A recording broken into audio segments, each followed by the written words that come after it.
It has technology, it has money. Once vision is clear, everything follows కదా.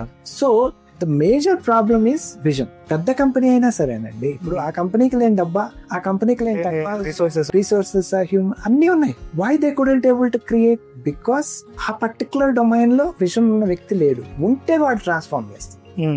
అందుకనే మీరు చూడండి, యూట్యూబ్ ను వాళ్ళు కొన్నారు, ఆండ్రాయిడ్ కూడా కొన్నారు. మీరు అసలు యాక్చువల్ గా గూగుల్లో తీసుకుంటే డబుల్ క్లిక్ అనే కంపెనీ లేకపోతే యాడ్ వర్డ్సే లేదు. Okay, what is that story sir? అది అంటే ఇప్పుడు గూగుల్ కి రెవెన్యూ మోడల్ లేదు. ఫస్ట్ సెర్చ్ ఉంది, రెవెన్యూ మోడల్ లేదు, మానిటైజేషన్ అది లేదు. డబుల్ క్లిక్ అనే కంపెనీని కొన్న తర్వాత వాళ్ళకి మానిటైజేషన్ ఎలా చేయాలి ఆ కథ అంతా తెలిసింది. అప్పుడు దాకా స్పాన్సర్డ్ లేదు, డబ్బులు లేదు, వాళ్ళకి రెవెన్యూ లేదు, సెర్చ్ ఉంది.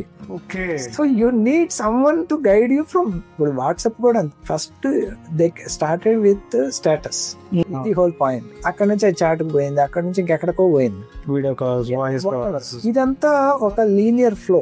మీరు చూస్తే ఇన్నోవేషన్ అంతా sustainable innovation. But disruptive innovation ఎక్కడ ఉంది? ఒక చోట వాడు కావాలి. వాడు సస్టైనబిలిటీ ఎవడేం చేయొచ్చు, మీకు అర్థమైంది?